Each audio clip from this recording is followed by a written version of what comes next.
Salut!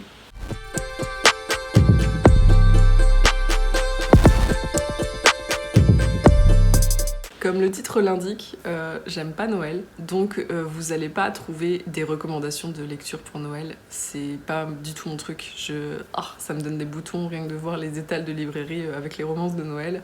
C'est un truc qui m'a jamais vraiment parlé. Et du coup, je vais plutôt vous parler de mes lectures de ces derniers temps qui ont été assez chaotiques. Faut savoir que j'ai encore traversé une phase de fanfiction, donc ça fait 3 mois que ça dure, donc je pense que ça dit quelque chose de ma santé mentale.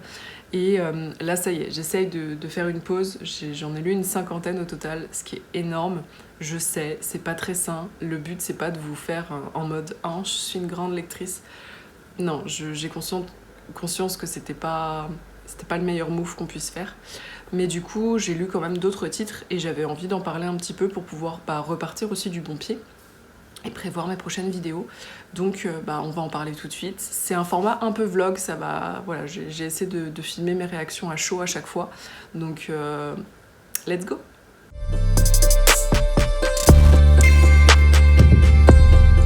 Bon, première lecture de cette sélection, c'est Don't Let the Forest In de C.G. Drews, qui est un roman young adulte. Ça a été traduit en français sous le titre Ne laisse pas la forêt rentrer, il me semble. Et en fait, on va suivre Andrew, qui est un jeune homme qui revient pour sa dernière année d'études dans un internat pour enfants riches aux États-Unis. Et en fait, on comprend très rapidement que juste avant l'été de l'année précédente, il s'est passé des événements qui ont des conséquences en fait sur cette nouvelle année. Et on comprend très rapidement que Andrew était concerné directement par ces événements, mais on ne sait pas quoi. Parce que Andrew, son but en revenant dans cet internat, c'est de retrouver le trio qu'il forme avec sa sœur jumelle Dove et son meilleur ami / béguin Thomas. Et en fait, son idée presque obsessionnelle à Andrew, c'est de retrouver les choses comme elles étaient. Et voilà, il veut absolument reformer ce trio. Sauf que ses attentes sont vite découragées, puisqu'il a sa sœur Dove qui est très très distante, qui refuse de traîner avec lui comme avant, et sans lui dire pourquoi. Et il y a Thomas qui du coup n'agit pas comme il devrait agir selon Andrew. Et en fait ça va mener à des clashs, des relations un petit peu distendues. Et en fait Andrew il va se retrouver tout seul et il va devoir dealer avec son anxiété. C'est quelqu'un de très anxieux. Il a des troubles alimentaires, etc. aussi. C'est quelqu'un qui vit très intensément les choses. C'est un peu un garçon torturé. Et en fait, il va se retrouver tout seul à devoir gérer ça et à devoir faire la part du vrai et du faux dans les événements qui commencent à se dérouler en fait dans cette école. Donc on sent qu'il y a quelque chose d'un peu sombre, mais on n'arrive pas à savoir si c'est dans la tête d'Andrew, si c'est réel, est-ce qu'il est vraiment face à des créatures surnaturelles, ou est-ce que ce sont ses camarades de classe qui décident de pousser le harcèlement un peu trop loin. Et voilà, donc ça c'est le début de l'intrigue. J'ai trouvé ça assez... J'ai eu un peu de mal à m'y mettre. La plume est très travaillée, très... On est dans la métaphore de métaphore, c'est assez lyrique, c'est très... on sent que l'autrice essaye absolument d'avoir cette ambiance très glauque et poétique. Et pour ça, elle va vraiment forcer énormément au niveau de sa plume, ce qui est un peu dommage parce que ça a tendance à avoir un peu l'effet inverse à certains moments. Donc ça, il y avait ça. Après, j'ai trouvé aussi que ça manquait un peu de travail dans le sens où j'ai l'impression que l'autrice a voulu faire 3 romans différents. La première partie, donc cette partie toute très fantastique dans le sens le plus pur du terme, où on ne sait pas ce qui se passe, si c'est dans la tête d'Andrew ou si c'est réel, cette partie-là en fait a une résolution assez rapide.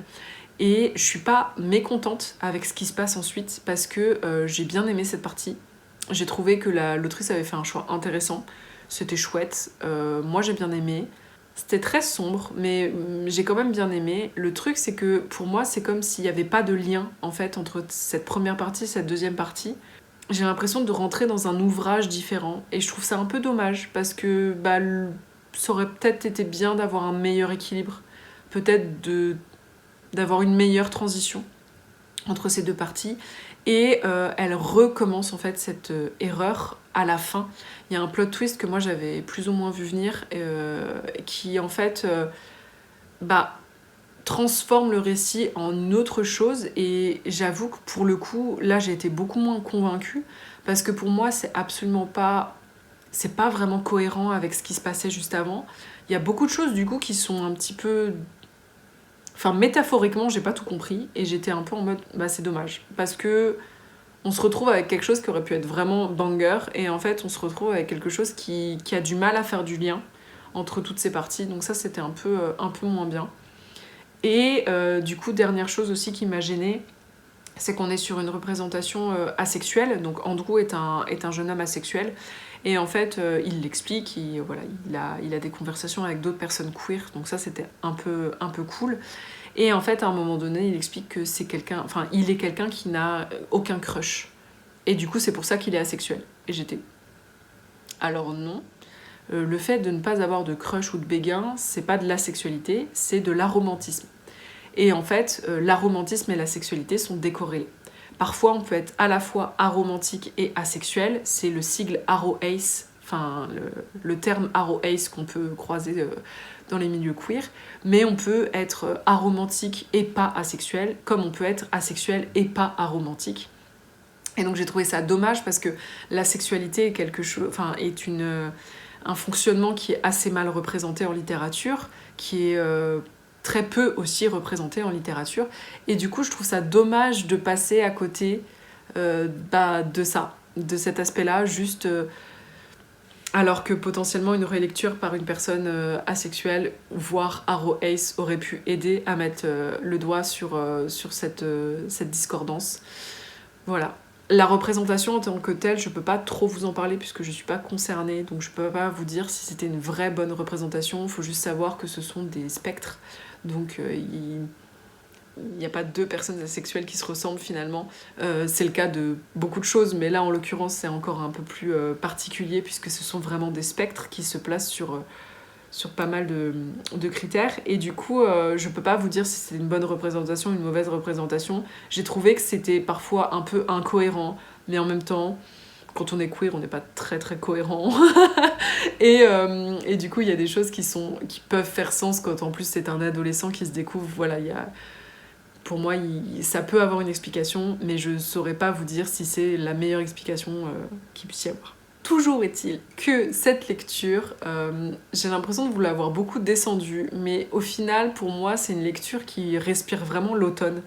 On a un peu ce côté horrifique, cette vieille bâtisse, cette brume, ce mois d'octobre, puisque la timeline se situe entre septembre et octobre, et du coup, c'est un roman assez court qui se lit vite, même si j'ai eu du mal un peu à rentrer au début dans l'intrigue. Au final, une fois que j'étais dedans, c'est parti. Et du coup, voilà. Donc, il y avait pas mal de choses qui étaient intéressantes. Je trouve que le souci principal de l'autrice, ça a été de vouloir peut-être trop en faire, et d'être un petit peu maladroite. Donc, je sais pas si c'est une autrice qu'il faut suivre, je sais pas si elle s'en sortira mieux sur d'autres écrits. J'ai pas mal aimé cette lecture, ça n'a pas été un coup de cœur, quoi. Mais je suis contente de l'avoir lu, parce que je sais qu'il a fait beaucoup le tour de Bookstagram notamment. Donc c'était plutôt cool de lire quelque chose qui avait un peu de hype. Et voilà.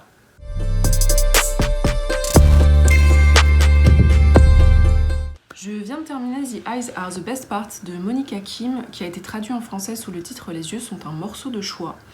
La couverture parle d'elle-même. C'est en fait l'histoire de Ji-won, une jeune coréano-américaine qui vit seule avec sa maman et sa petite sœur depuis que leur papa est parti pour une autre femme. Et en fait, Ji-won, elle est un peu perdue. Elle commence l'université, elle a très peu d'amis.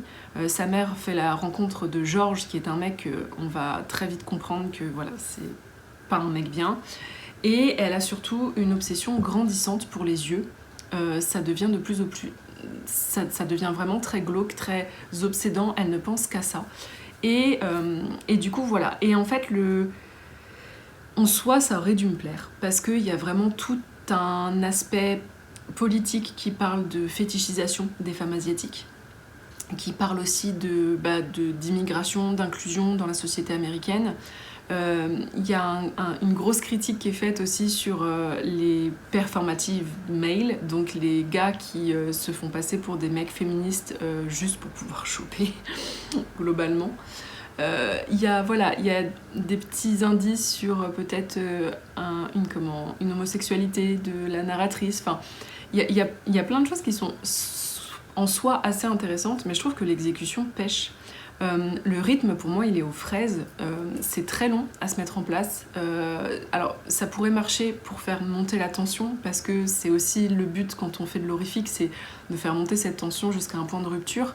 Mais là, pour moi, il y a pas, en fait. La tension, ça frémit, quoi, mais sans jamais vraiment avoir une vraie montée. Enfin, la narratrice est assez... je comprends pas son développement. J'ai l'impression qu'il aurait fallu que l'autrice prenne plus de temps pour ça, parce qu'on passe vraiment du coq à l'âne. Je saurais pas le dire autrement. Et j'ai trouvé que globalement les personnages étaient assez clichés. Donc George, qui est le mec du coup de la maman de Ji-won, qui est un fétichiste des asiatiques, mais dans son cliché le plus abject. Geoffrey, qui est un jeune homme un peu un incel, qui essaye pourtant vraiment de performer le féminisme pour essayer de se montrer comme un allié.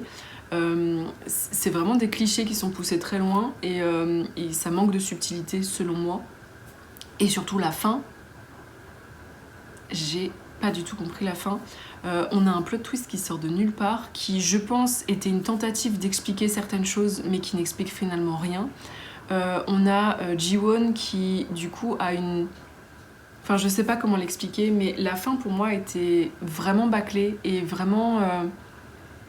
ça conclut pas suffisamment bien le reste du roman, qui pourtant était vachement intéressant parce qu'il y a quand même une histoire de female revenge, donc c'est une histoire de revanche, c'est une histoire un peu badass, c'est une histoire très dégueulasse, je dois vous le dire, parce que l'obsession de Ji-won pour les yeux est franchement...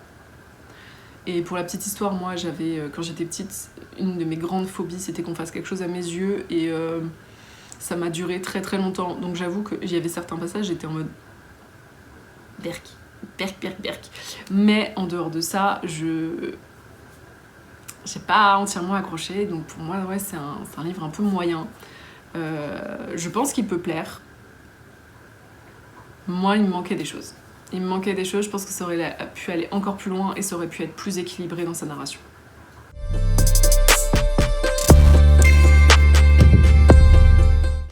Il y a mon chat juste là, il fait dodo. J'ai fini The Princess Knight de Kate Jacobs, qui a été traduit en français sous le titre La revanche d'une princesse. Et si ça vous fait penser à un film, c'est pas pour rien. Ça a été librement inspiré de La revanche d'une blonde. Le titre original en anglais à la base c'était Medievally Blonde. Et il faut savoir que le titre de La revanche d'une blonde en anglais c'est Legally Blonde. Et ça a été changé pour The Princess Knight, je sais pas pourquoi, peut-être qu'il y a eu des soucis de copyright. Mais bon, bref. Du coup, voilà. L'idée, c'est on arrive dans une histoire où on a une princesse qui est issue d'un royaume qui est très superficiel. Ils aiment beaucoup faire la fête, ils aiment beaucoup les grands banquets, ils aiment beaucoup la mode, ce genre de choses. Et cette princesse a grandi là-dedans. Et en fait, elle est engagée depuis sa naissance au prince du royaume voisin. Et ils sont censés se marier. C'est un univers qui est librement inspiré de l'Irlande. Avec du coup beaucoup de noms irlandais et je vais pas pouvoir vous en prononcer un seul parce que c'est vraiment pas facile. Il y a du coup du folklore irlandais aussi, donc au début faut s'accrocher un petit peu parce que c'est pas ce qu'on connaît le plus. Enfin en tout cas moi je connais pas forcément tout cet aspect là de l'Irlande et du coup c'est vrai qu'au début j'étais un peu en mode alors ça c'est qui? C'est le prince ou c'est le royaume? Enfin bref c'était un peu compliqué mais on s'y fait assez vite. Et du coup donc cette jeune femme qui doit se marier à ce prince, le jour de la proposition officielle, le prince lui dit en fait je vais pas pouvoir me marier avec toi parce qu'il y a une guerre qui se prépare et j'ai besoin d'avoir une reine qui soit forte et qui soit une guerrière et alors que toi tu n'es qu'un joli visage quoi. Donc elle le prend mal et a raison parce qu'elle considère qu'elle est plus que elle est plus que sa belle face en fait et en fait elle va décider de le suivre puisqu'il s'engage pour une année dans une académie militaire de très très haut renom qui n'accepte que les têtes couronnées ou les gens qui ont fait leurs preuves Et c'est un endroit très très prestigieux, mais aussi très très dur. Et donc elle décide de le suivre. Elle décide de s'inscrire et d'y aller, alors qu'elle n'a jamais tenu une épée, elle a jamais eu de cours de tactique, elle a jamais... voilà. Ses parents sont pas du tout intéressés par cet aspect-là de la vie politique, et du coup, elle n'a jamais... son seul rôle pour elle, c'était de se marier. Et elle va débarquer donc dans cette citadelle où rien n'est facile. Rien n'est facile puisque évidemment elle y connaît rien, tout le monde la méprise. Et il y a juste une seule personne qui est gentille avec elle, et en fait c'est le garde du prince, le garde personnel, parce que ce garde-là en fait est vachement intrigué par cette fille qui est très superficielle, qui adore sa jolie robe, etc., mais qui a une volonté de faire. Et ils vont commencer du coup à bien s'entendre, et c'est comme ça que l'histoire va se dérouler. Franchement, c'était bien, j'ai bien aimé, c'est divertissant, c'est fun. Y a beaucoup de représentations LGBT, ça c'était trop cool. Donc, on n'en fait pas cas en fait. Donc il y a notamment dans l'univers, il y a à la fois des hommes, des femmes, mais aussi des personnes non binaires. Il y a un terme exact pour ça, mais c'est un terme irlandais, donc je peux pas vous le dire, je peux pas vous le prononcer, mais c'est considéré comme intrinsèque en fait à ce monde-là. Il y a des couples hétéros, il y a des couples homo, il y a des couples lesbiens. Les deux personnages principaux sont bisexuels. C'est queer, c'est très queer, et du coup ça c'est très cool, et ça m'a beaucoup plu.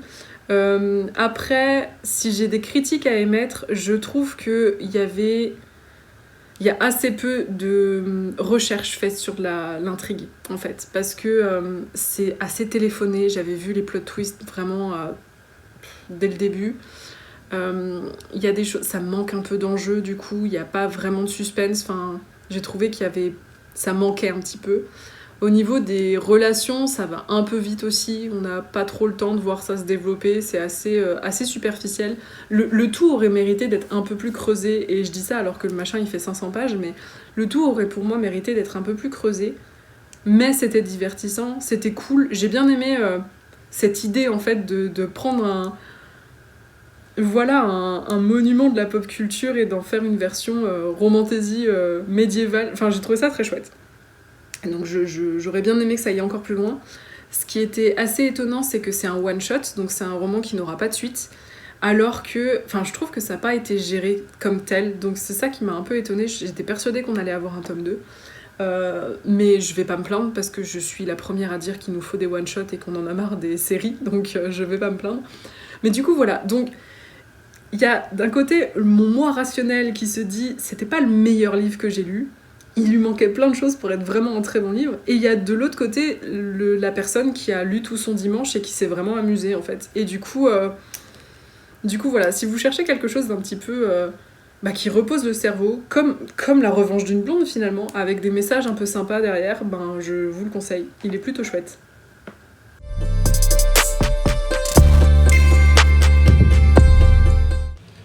L'angle est à l'arrache, je suis dans ma cuisine en train de vérifier que mon eau bout. D'attendre en tout cas que mon eau bout. Et du coup, je vais vous parler, j'ai la même tenue parce que j'ai lu ça dans la même journée.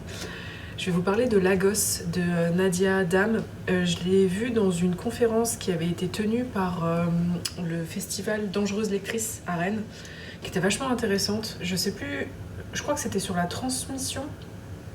Je crois que c'était la transmission de génération en génération, et du coup elle intervenait avec une autre autrice et c'était vachement intéressant.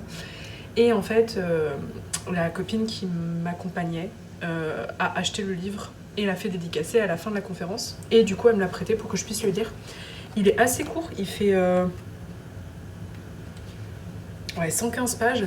Et en fait, c'est un peu le récit de la relation que Nadia Dam a avec son enfant, qu'elle appelle Lagos.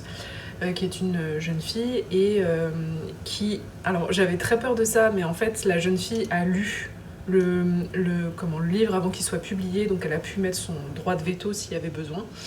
Et il y a des... Alors, ça commence par... C'est très émouvant, puisque la petite, en fait, perd son père très jeune, et du coup, Nadia Dam ouvre le livre sur cette histoire-là.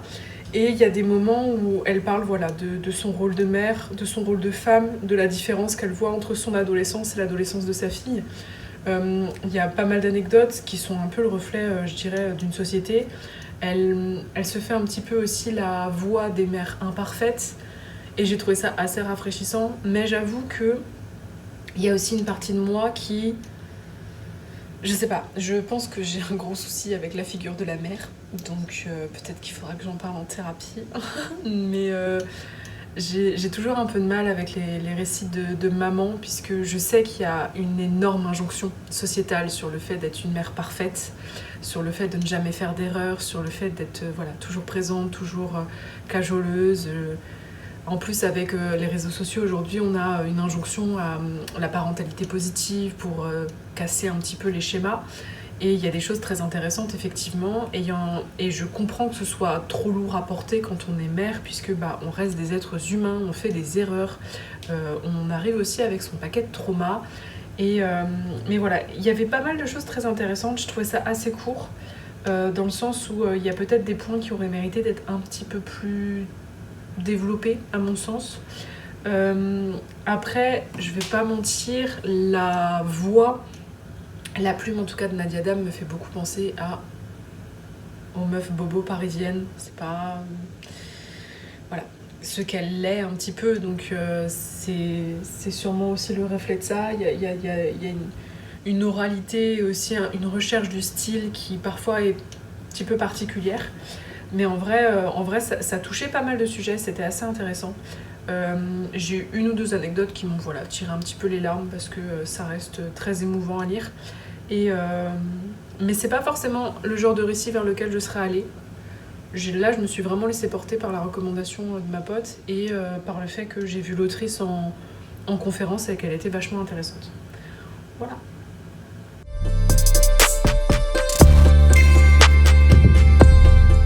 Je viens de terminer A Diary of Blood de S.T. Gibson, qui a été traduit sous le titre Dot de sang en français. C'est un retelling de Dracula, mais avec Dracula plutôt comme concept, dans le sens où c'est pas une réécriture de Dracula, c'est vraiment juste on prend l'idée de Dracula et on en fait complètement autre chose. Et c'était vachement intéressant. C'est l'histoire de Constanta, en fait, la première femme de Dracula, et elle écrit sa dernière lettre d'amour à son mari, c'est elle qui le dit. Et en fait, elle va raconter sa vision des événements, ce qui s'est passé depuis sa transformation en tant que vampire jusqu'à un événement en particulier qui est le début du livre. Donc ce serait pas un spoiler si je vous le disais, mais je préfère vous garder le mystère. Et c'est vraiment... Enfin, c'est très bien raconté. C'est la plume, j'ai adoré. L'autrice fait le choix d'utiliser la narration... Enfin, à la deuxième personne du singulier, et j'ai trouvé ça très intéressant parce que, je vous l'avais dit dans une précédente vidéo, je trouve que c'est un principe narratif qui est vraiment pas facile, mais là c'était bien fait.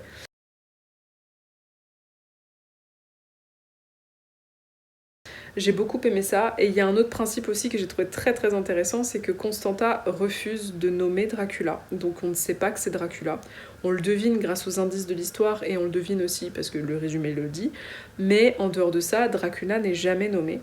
Ni Dracula, ni Vlad, il n'y a aucun nom qui sort, parce que la narratrice dit « I say you do not have a name », donc littéralement je dis que tu n'as pas de nom. Et c'est sa manière en fait de lui dire maintenant tu te tais, tu écoutes. et c'est sa manière aussi de se venger parce qu'elle veut que cette personne tombe dans l'oubli pour tout le mal qu'elle lui a fait. Et c'est l'histoire en fait d'un amour terrible, puisque c'est l'histoire d'un amour sous emprise, d'abus psychologiques, d'abus de violence conjugale. Et en fait c'est quelque chose qui est très bien fait, ça tombe jamais dans le pathos. La plume est travaillée, mais en même temps pas trop, donc elle est très facile à suivre, c'est fluide, c'est presque hypnotique. L'ambiance est gothique à souhait, puisqu'on commence du coup c'est au milieu du Moyen-Âge, donc c'est dans une ambiance très médiévale, et on va petit à petit, vu que c'est des vampires, aller d'époque en époque. Et si on aurait... Enfin, je pense que la seule critique que je peux émettre à ce sujet, c'est que ça aurait pu être un peu plus développé et un peu plus caractérisé, on va dire. Mais en dehors de ça, ça se fait très bien le job. C'est LGBT aussi, puisque du coup, c'est des vampires libertins. j'ai pas grand chose à dire de plus là-dessus. Et j'ai trouvé ça vraiment, enfin, c'était vraiment très intelligent, c'était très bien fait, notamment sur la manière de manipuler le consentement, dans le sens où des choses avec lesquelles Constanta n'était pas d'accord sur le papier, qui deviennent ok pour elle grâce en fait, ou à cause plutôt de la manipulation de Dracula.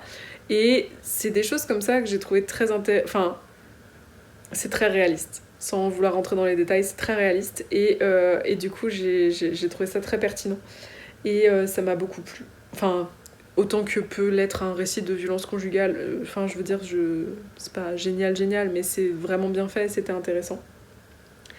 Après, si vous l'avez vu passer sur mes réseaux sociaux, je lui ai pas mis 5 étoiles, donc c'est pas un ultra coup de cœur, parce qu'il y a des petites choses qui m'ont un peu gênée.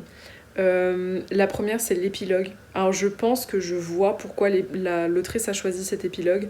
Je pense que c'était une manière de rendre un peu plus positive cette histoire, dans le sens où il y a quand même une représentation assez négative d'un certain aspect des relations, notamment amoureuses. Et je pense que c'était sa manière de faire un peu amende honorable, en disant non, mais il y avait quelque chose de vrai. Mais ça m'a quand même, j'ai trouvé que c'était vachement en dehors de ce qu'on a lu jusque là et du coup j'ai un peu moins compris l'intérêt de cet épilogue. Et deuxième chose qui m'a moins plu, c'est qu'il y a tout un discours aussi, enfin c'est pas vraiment un discours, c'est un vocabulaire un peu incestueux, dans le sens où par exemple Dracula va transformer une seconde femme après Constanta et il va la présenter comme la sœur de Constanta et il va lui dire sois gentil avec ta sœur. Enfin, alors que c'est des libertins, donc ils passent régulièrement leur temps au lit. Et du coup, il y a quelque chose de vraiment très incestuel dans cette manière de parler qui m'a vraiment dérangée. Et autant je pourrais comprendre que ça vienne de Dracula parce que c'est assez cohérent dans cette idée de manipulation, de pouvoir un peu patriarcal et hégémonique, mais j'aurais aimé que Constanta se rebelle un peu contre ça en disant non, c'est pas ma sœur. C'est ma meuf, mais c'est pas ma sœur. Et il y a aussi un personnage à la fin qui arrive qui est assez jeune. Alors c'est pas un mineur, mais il est quand même très jeune. Et il y a un vocabulaire autour qui m'a gênée. Donc ces deux aspects-là m'ont un peu refroidi, on va dire. Mais sinon, tout le reste, j'ai vraiment beaucoup aimé. Et j'ai regardé du coup les autres travaux de l'autrice et elle a écrit un roman qui s'appelle An Education in Malice, je ne sais pas comment on dit en anglais, qui est en fait une réécriture de Carmilla. Donc Carmilla qui a été écrit par Joseph Sheridan Le Fanu et qui est en fait le livre qui a inspiré Bram Stoker pour Dracula. Donc on sent qu'il y a une petite obsession de la part de l'autrice, mais en vrai ça m'intéresse, je pense que je lui donnerai une chance parce que j'ai vraiment été accrochée par l'ambiance, l'univers, la plume, la manière de raconter l'histoire, le fait aussi, enfin bref, il y a énormément de choses positives et du coup j'ai envie de voir si An Education in Malice est aussi bien que A Diary of Blood et donc ce sera une prochaine lecture, pas tout de suite parce que j'en ai d'autres de prévues, mais en tout cas je garde l'autrice dans mon radar. Et voilà.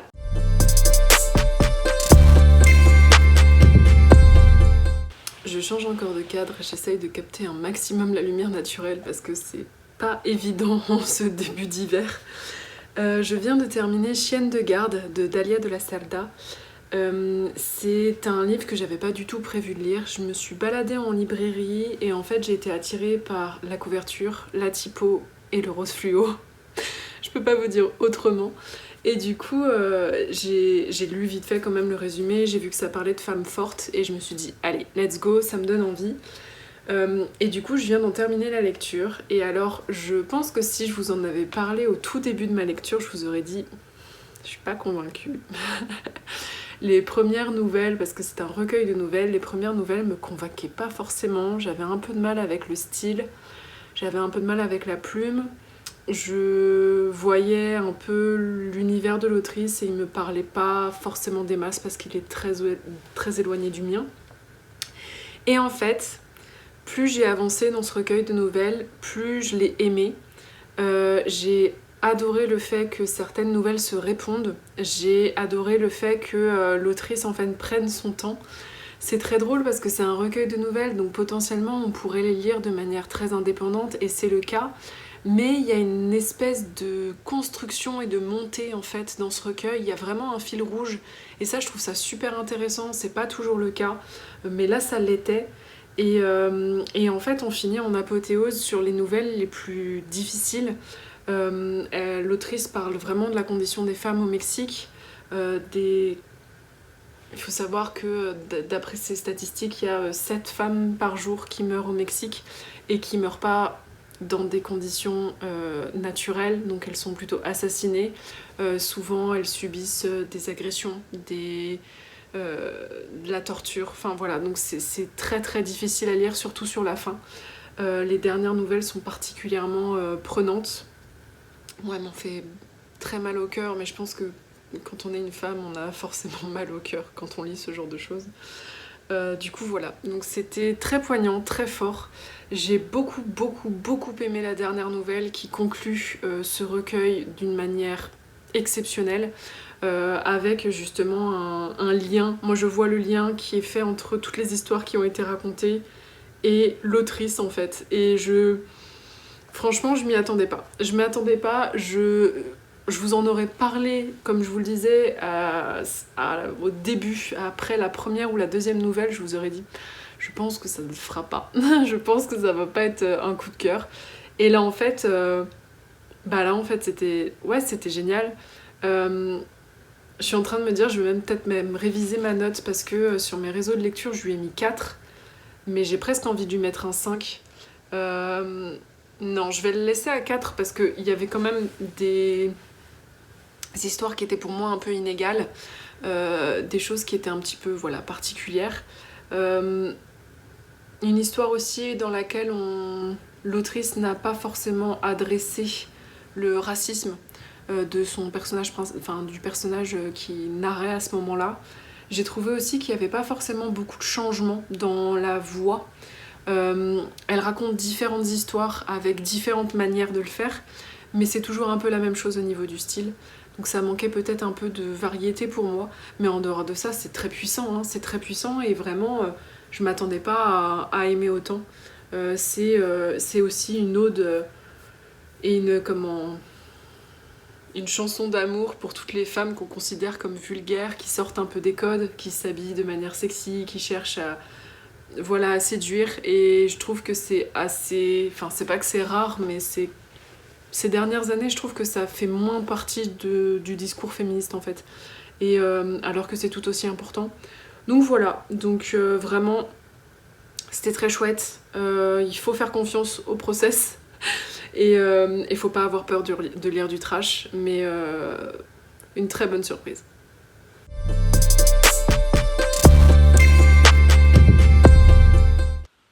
Voilà, on a quasiment terminé. Je vais juste vous parler de ce qui va se passer pour la suite. J'ai prévu de faire un bilan 2025 de mes lectures, mais la vidéo n'arrivera pas avant début janvier. Déjà parce qu'il faut le temps de la monter, de la filmer déjà, et de la monter.